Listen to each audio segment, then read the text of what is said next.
Kembali lagi bersama kita berdua di Celoteh Citizen bersama gue Anbia, Adi, dan hari ini kita akan membawakan 3 berita, menginformasikan 3 berita. Yang pertama adalah tentang DKI Jakarta yang baru-baru ini berulang tahun ke 498, yang mana 2 tahun lagi akan berulang tahun setengah abad. Setengah abad. Enggak dong, setengah milenium dong. Setengah milenium. Setengah abad. Setengah milenium. Tahun nih. Iya, setengah milenium lagi. Lama juga ya. Iyalah. Tapi Surabaya itu udah 700 tahun. Gila, 500 tahun.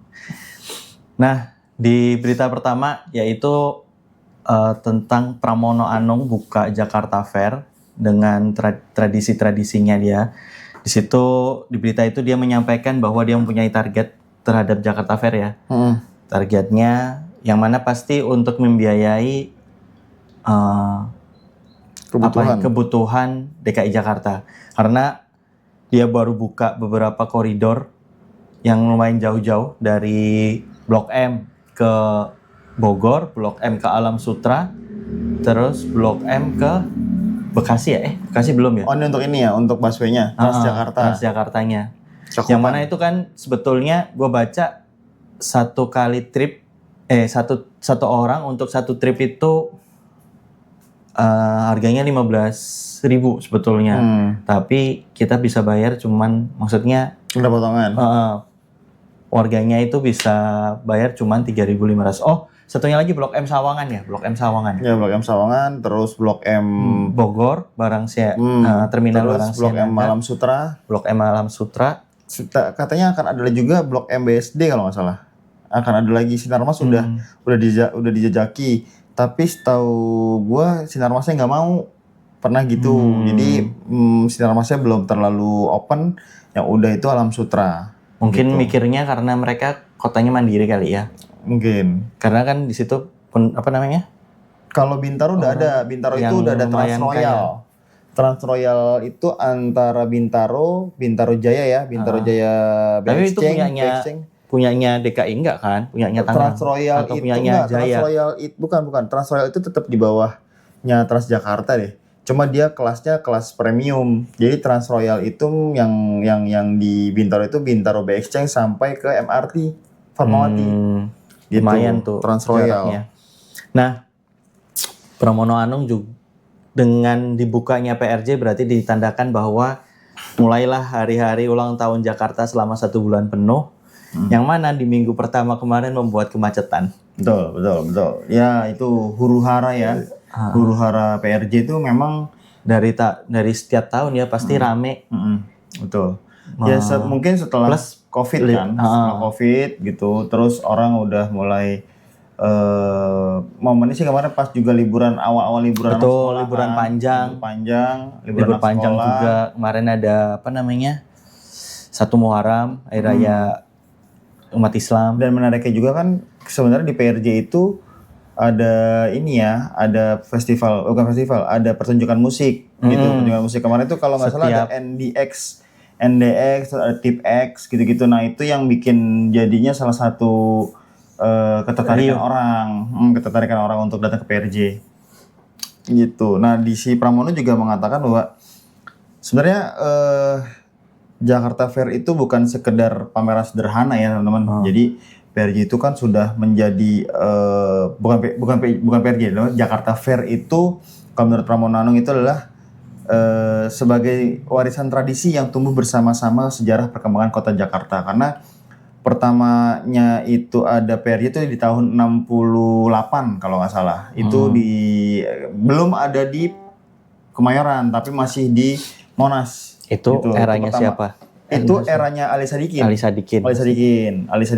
itu tahun 68 kalau nggak salah 68 itu di Monas. Jadi awalnya itu memang ada salah satu Ketua Kadin Jakarta itu menginisiasi adanya sebuah pameran yang skalanya awalnya sih pengennya yang agak besar gitu kan. Nah, terus disampaikan ke gubernur menyambut itu, akhirnya dibikinlah di Monas. Tapi semakin lama gitu ya, semakin lama semakin ramai gitu dan dikenal lah si dulu namanya DF.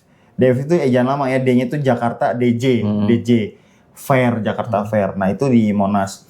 Nah, terus berubah di tahun 92 pindah ke Kemayoran. Karena Gitu, Kemayorannya udah nggak G-Expo. jadi bandara. Betul, pindah ke Kemayoran.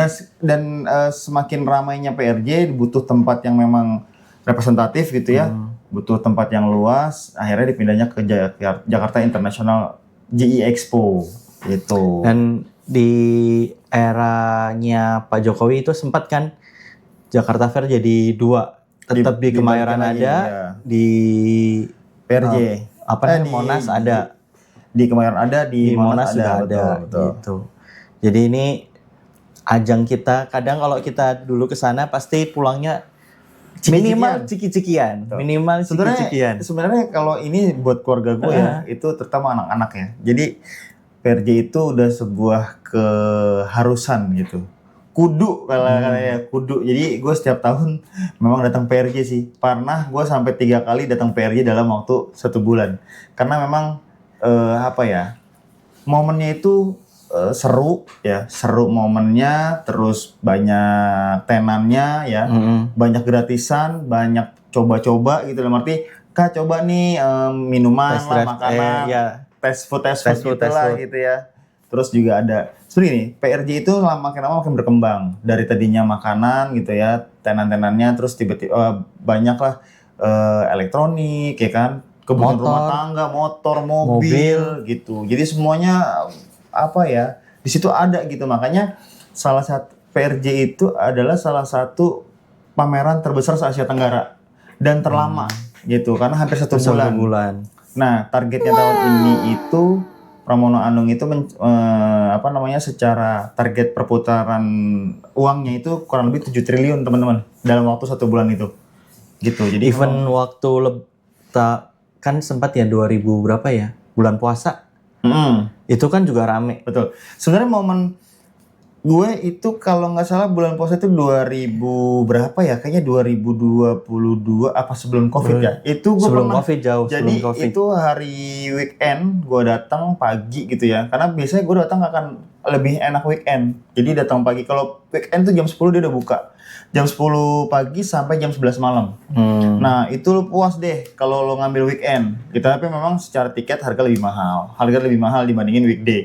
Tapi puas. Jam 10 buka terus, karena kan dia semua hall. Jadi teman-teman untuk informasi PRJ itu di sana tuh ada 3 hall, ada hall A, B, C gitu ya. Dan di tengah itu PRJ kan di G-Expo tuh tengahnya tuh kan biasanya kalau nggak ada acara PRJ kan kosong ya, kosong gitu tuh konblok segala macam. Nah itu semua dipakai gitu. Nah itu jadi perputaran itu semua ada. Jadi di luar ada, di dalam ada. Itu PRJ seru sih kalau menurut gua.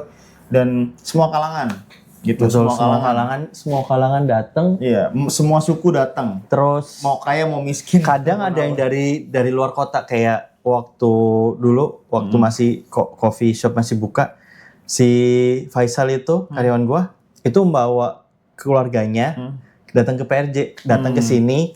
Terus habis itu dibawa ke Jakarta. Iya, emang sengaja ke sana karena jadi wisata. Jadi tempat salah satu tujuan wisata. Betul. Plus ulang tahun Jakarta di bulan Juni, kita libur sekolah anak juga di bulan Juni. Jadi emang jadi tujuan. Sepertinya memang itu sudah diatur, dalam arti momentumnya pas gitu kan, anak sekolah liburan gitu. Nah, awal-awal PRJ pasti akan ramai. Mungkin teman-teman gini, yang gue setiap tahun ke PRJ itu kalau misalnya lihat berita ramai gini, tapi pas ketika gue datang enggak juga sih gitu. Jadi momentum. Jadi lo jangan datang ketika udah misalnya nih weekend.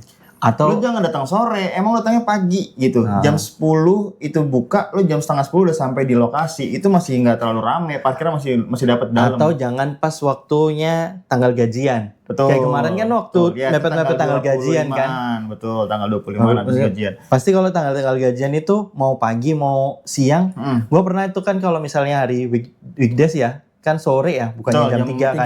3 sampai jam 10, 11. Gua pernah jam 3 karena tante gue dulu beli celana jeans terus minta ditukar. Gue datang jam 3 itu udah penuh. Seperti gini, betul, kalau dia Kalau menurut gue ya, di hari tanggal gajian ya. betul. Kalau menurut gue, kalau memang lo mau datang ke PRJ, jangan setengah-setengah. Dalam arti gini, jangan setengah-setengahnya itu jangan lo datang sore, misalnya weekend ya. Kan mereka Oh, buka jam diniatin 10. seharian Iya, ya, diniatin seharian. Jadi jam 10 itu buka, lo tadi gue bilang jam 9 tuh udah standby nyampe parkiran. Itu gue jamin masih banyak yang kosong. Karena ada parkir yang di parkiran PRJ kan luas ya. Ada yang di belakang dekat masjid, ada yang di depan pasar Gambir gitu loh. Jadi menurut gua jangan setengah-setengah. Jadi maksudnya kalau memang lo mau datang ke sana, diniatkan lo kayak mau ke kebun binatang lah gitu dari pagi gitu ya. Mau tahu tempat wisata lainnya datang pagi jam 9, setengah 10 standby, jam 10 buka, masuk ke dalam, jangan pulang di sore hari. Ya sekalian pulang pas sudah tutup. Betul. Nah, itu momentumnya pas. Jadi maksud gua kalau lo datangnya sore, orang yang datangnya juga pada kan orang berasumsi gue maunya ntar aja biar adem gitu kan, mesti sorean gitu atau gimana. Itu pasti numpuk. Terus kalau sudah di dalam lo datang jam 10, tapi lo jam 2 jam 3 mau pulang, lo kan bentrok sama orang yang datang masuk, betul. Gitu. Jadi lebih baik lo memang niatkan seharian full.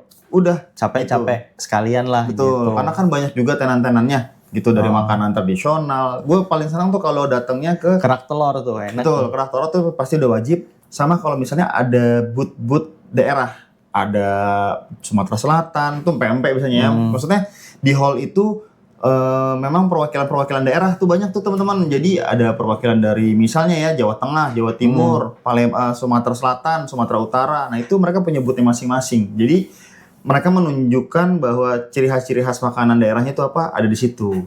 Gitu. Jadi dari dari tradisional sampai ke modern tuh tenan-tenannya ada semua. Gitu. Itu PRJ.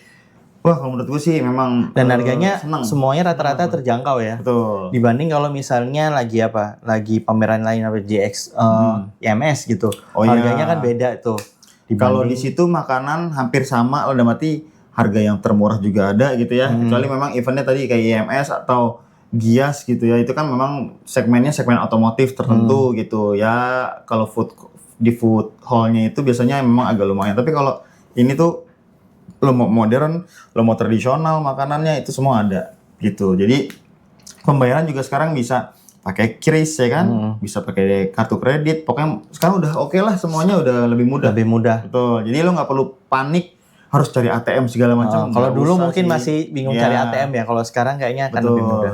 Pakai kris gitu. Tapi memang ya perlu juga sih uang cash yang lo siapin untuk bayar langsung. Itu si PRJ ya, serunya gitu. Pasti gue tiap tahun akan sana. Gue akan kesana nanti sih.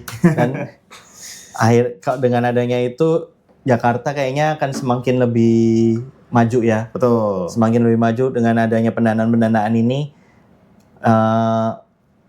Semua kemajuan kayak gubernur yang sekarang itu membuat Jakarta itulah jadi lebih humanis, lebih humanis. Terus habis gitu lebih orang itu dikasih tempat hiburan, nggak cuman kalangan atas aja, tapi kalangan menengah ke bawah itu juga sebenarnya bisa ngerasain. Program setiap gubernur sih memang sudah berjalan ya. Cuma memang semuanya tuh kayak masing-masing lah gitu kan. Tapi semuanya tuh kayak dari semua gubernur itu dijahit, yang kurang itu dijahit jadi satu semua gitu. Betul. Sehingga sekarang itu jadi kelihatan, wah ini jadi lebih akhirnya jadi bisa, wah ini jadi kota yang layak huni gitu.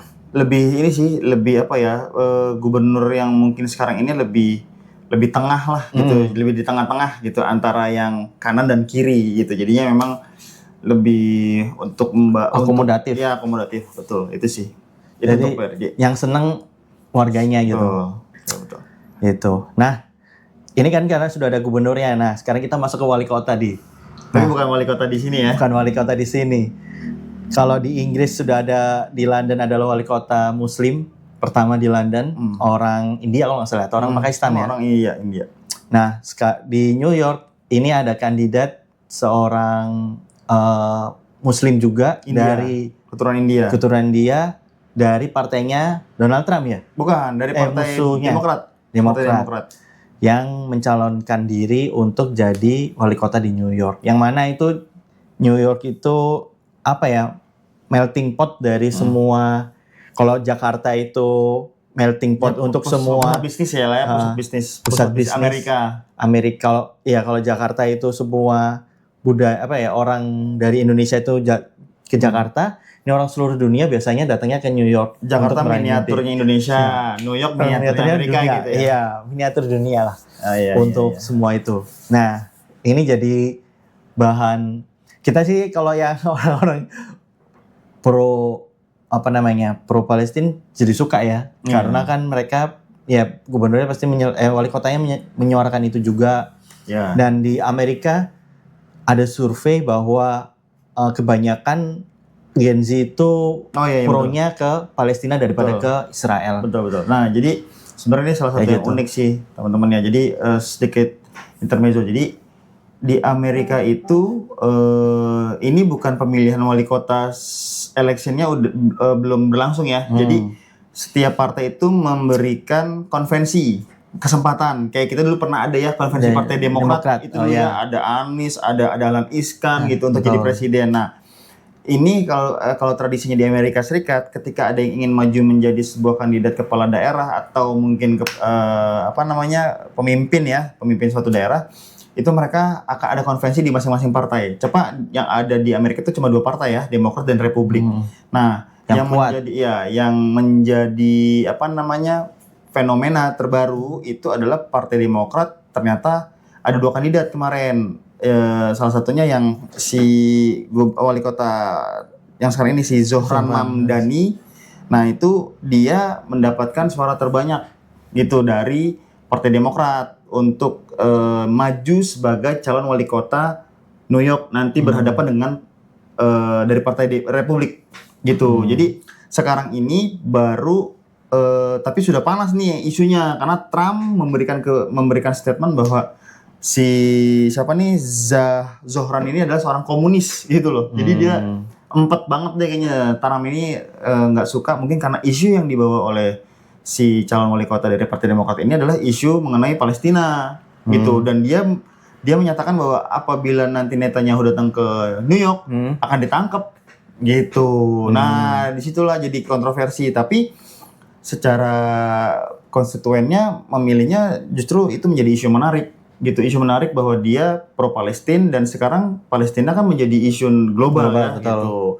Dan ini menjadi sebuah poin buat dia gitu. Jadi dia mendapatkan simpati dan dia menang dari konvensi Demokrat dan nanti di bulan November 2025 itu akan adanya pemilihan tanggal 4 ya.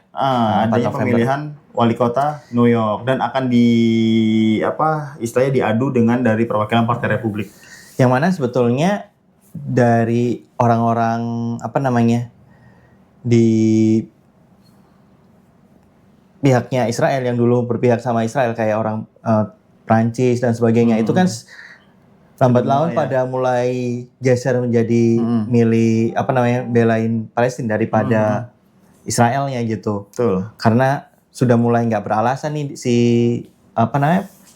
Benyamin Netanyahu ini nyerang ke sana ke sini gitu hanya untuk kepentingannya dia sendiri, kepentingannya mereka sendiri gitu. Setelah berhenti dari Iran pun dia tetap akhirnya balik lagi nyerang ke Gaza. Nah, di samping itu gue jadi ada filmnya Adam Sandler. Gue lupa judulnya apa, tapi Adam Sandlernya itu orang Yahudi, terus musuhnya itu orang Palestina gitu. Tapi mereka tinggal di Amerika nih, tapi saling ngebom, berantem. Gitu. Nah, nama karakternya si Adam Sandler yang jadi orang Yahudi namanya Zohran. Kocak ya? Emang udah garis Tuhan. Tapi memang gini, ini satu hal yang menarik juga sama ternyata Zohran ya. Zohran ini sebenarnya lahir di Uganda, teman-teman. Dia lahir di Uganda, terus dia pindah ke Amerika, mungkin orang tuanya imigran jadinya. Ya, jadi bapaknya kalau nggak salah profesor di Harvard ibu bapaknya tuh sebenarnya lulusan Harvard. Jadi ini orang terpelajar, dia orang terpelajar. Terus udah jadi anggota legislatif ya anggota parlemen dan di umur 33 tahun dan dia calon wali kota muda sih. Wali kota muda. Jadi umurnya masih muda dan karir politiknya masih cukup panjang dan isunya tuh jadi gini sih teman-teman, jadinya seperti Obama ya kan. Obama keturunan dari Afrika ya kan.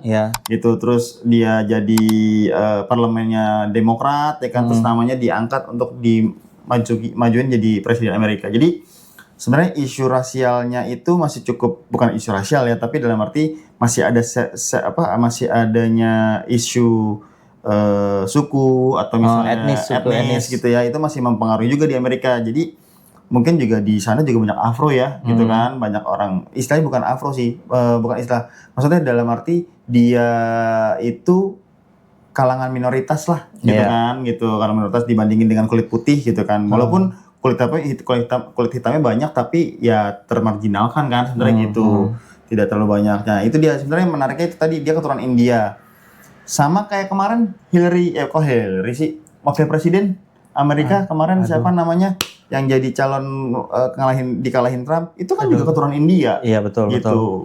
Keturunan India. Jadi, kulit berwarna lah ya. Betul. Jadi sebenarnya Amerika sendiri ya nggak seperti nggak seperti Eropa mungkin ya. Kalau Eropa kan masih kulit putih tuh masih salah satu yang menguasai gitu ya. Kalau di Amerika udah mulai membaur, udah mulai mendapatkan tempat gitu. Itu sih tadi makanya si Obama ya kan, terus ini salah satunya calon wali kota New York, sama si wakil presiden Kamala Harris gitu. Itu kan juga orang keturunan India. Itu sih. Tapi sebetulnya sebagai negara demokrasi tertua, kan dia itu kan waktu Kamala Harris juga masa ada isu bahwa ini cewek bisa jadi pemimpin gitu loh. Betul. Jadi negara tertua pun secara demokrasi ya belum bisa pilih orang yang ini nggak apa-apa jadi pemimpin gitu loh. Tapi memang ya itu tadi isunya yang diperlukan Amerika sebenarnya juga lucu ya, ketika Trump itu gimana ngalahin siapa waktu pemilihan Hillary ya, itu kan karena sama Joe Biden. Bukan. Kemarin Trump itu menang lawan siapa sih sebelumnya? Yang periode pertama. Periode pertama siapa ya? Jadi sama Hillary, benar. Hillary Clinton. Ya. Nah, terus Joe Biden kan Trump maju lagi sama Joe Biden ya kalau nggak salah ya. Kalah kan Trump kan. Kepotong satu periode masuk lagi.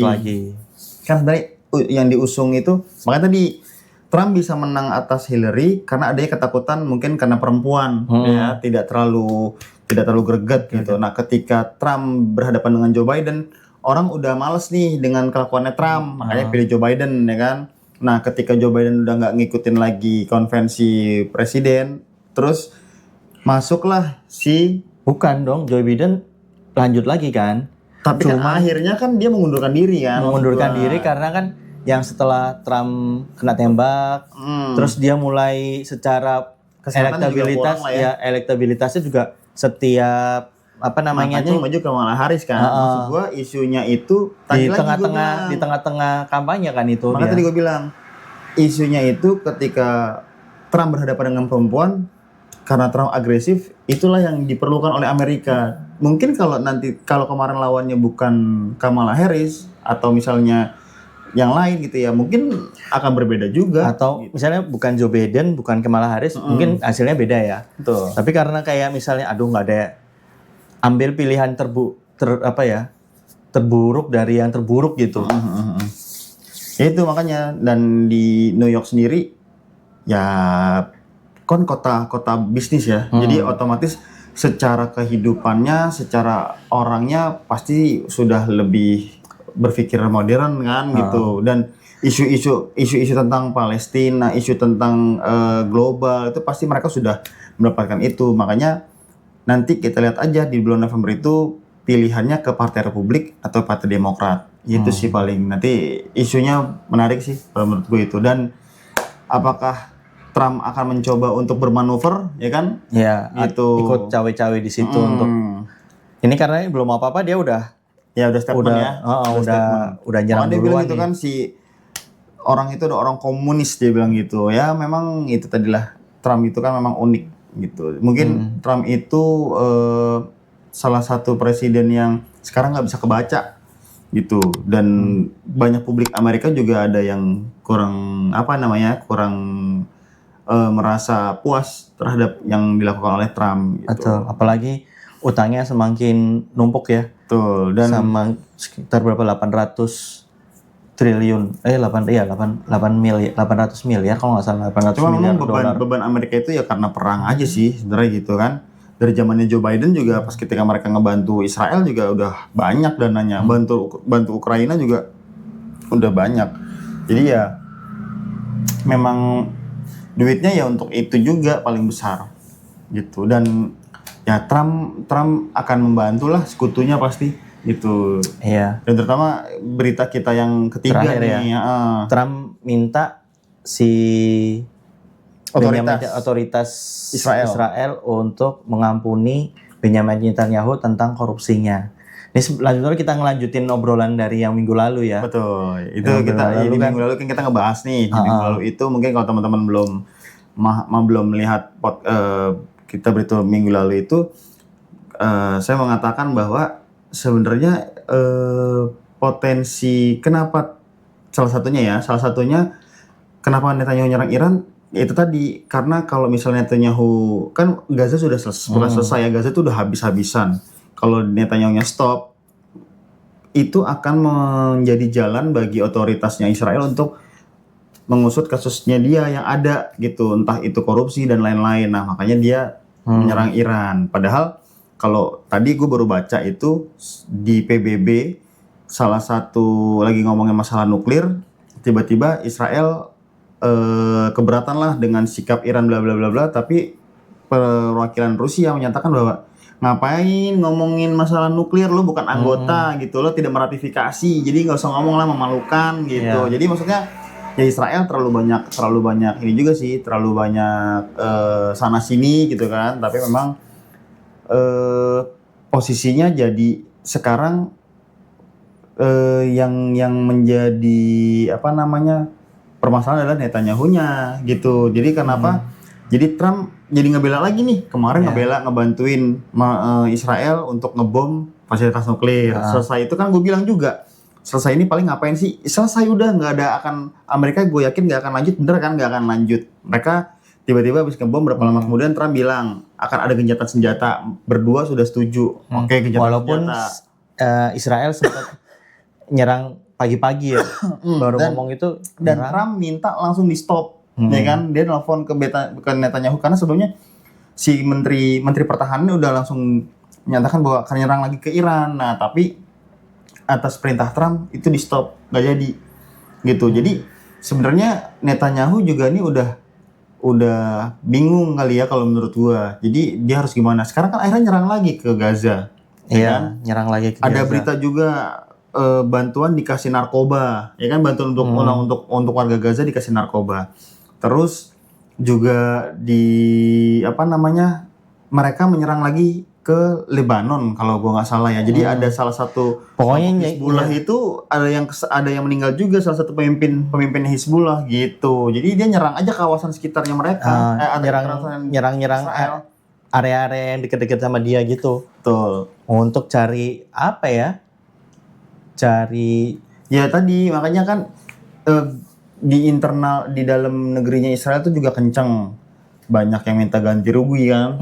Mereka kan nggak klaim ganti rugi itu ke pemerintah gitu. Jadi rumah-rumah yang rusak itu mereka nggak minta ganti rugi ke pemerintah gitu, bahwa ini ada perbaikan bla bla bla. Nah terus juga sebelumnya udah ada isu korupsi gitu. Jadi ada mosi tidak percaya juga terhadap Netanyahu. Cuma kan itu waktu itu sempat kalau nggak salah juga pemilihan Perdana Menteri baru itu sempat dihentikan dulu karena karena ada serangan-serangan terhadap Gaza dan segala macam. Itulah makanya Trump, karena sekarang udah mulai adem nih ya kan, Trump udah minta stop deh gitu kan, lo nggak usah ini lagi, nggak usah nyerang lagi segala macam. Yang gue bilang pun kalaupun terjadi perang paling cuma perang Iran sama Israel aja, tapi kan itu juga sudah di stop sama Trump. Dan Iran juga sudahlah ikut aja gitu kan.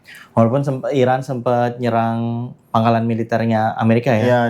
Itulah sama di Irak. Sepertinya gini, ketika Trump nyerang ke Iran, fasilitas nuklir itu, dan gue yakini bahwa Trump juga akan membaca ada serangan balik.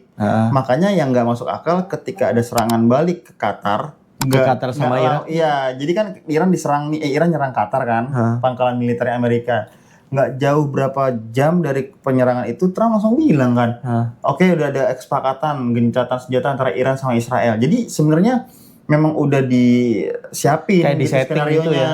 Jadi gue bakal terima balasan nih, tapi kan makanya udah diprediksi juga. Si Trump udah bilang, udah memprediksi bahwa akan ada serangan gitu, dan setelah serangan itu selesai,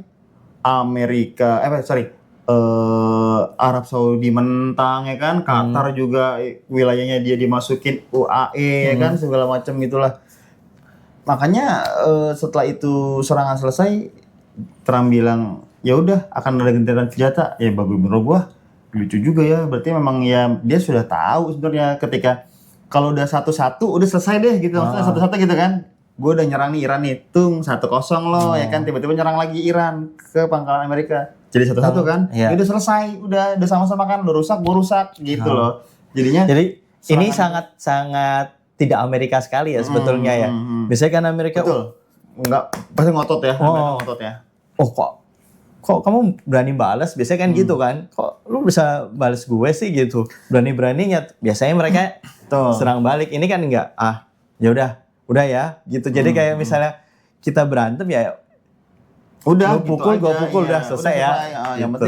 Yang penting tidak ada yang lebih dirugikan gitu. Karena ya tadi gue bilang, kalau perang ini berakhir, paling Amerika udah stop, dan yang ribut ya Iran dan Israel gitu. Dan kekuatan ini adalah kekuatan yang lucunya lagi kan muncul tuh mantan penguasa Iran, ya kan, yang raja-raja itu Shah Reza itu dan anaknya Reza Pahlavi itu muncul bahwa pengen menggulingkan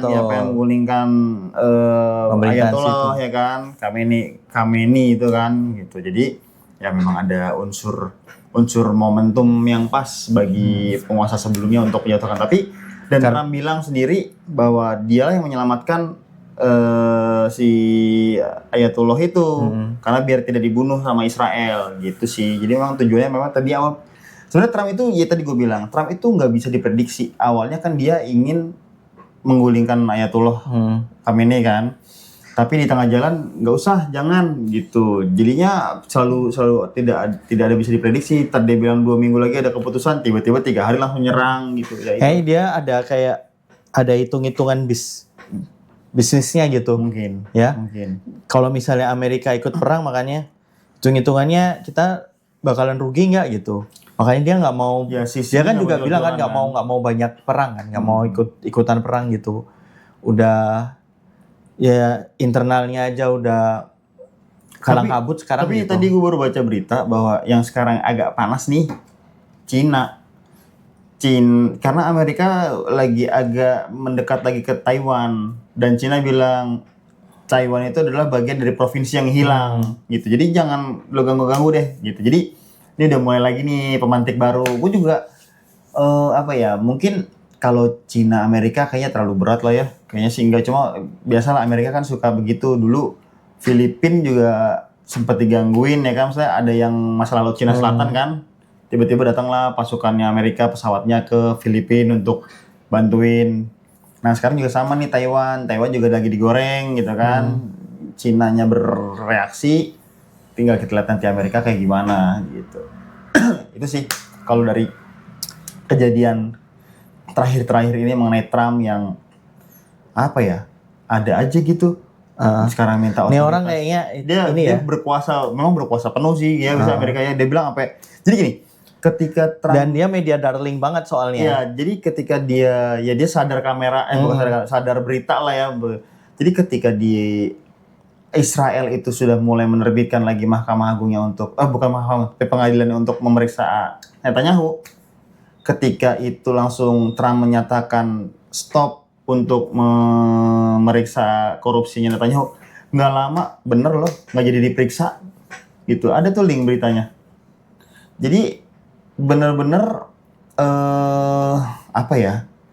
akan menjadi sebuah mungkin bagi Israel akan menjadi sebuah keburukan juga gitu kalau Netanyahu-nya sampai diusut gitu. Betul. Mungkin ya gitu kan. Jadi ketika Trump bilang begitu ya mereka ngikutin gitu, karena banyak akan lebih menimbulkan kontroversi juga mungkin kalau sampai Netanyahu-nya diusut korupsi. Soalnya Netanyahu dari tahun 95 ya, dari sebelum tahun 95. Apa Iya. maksudnya kayak CS lamanya Amerika Betul, banget ini betul. orang gitu. Emang dia lebih dekat ke situ kan. Dulu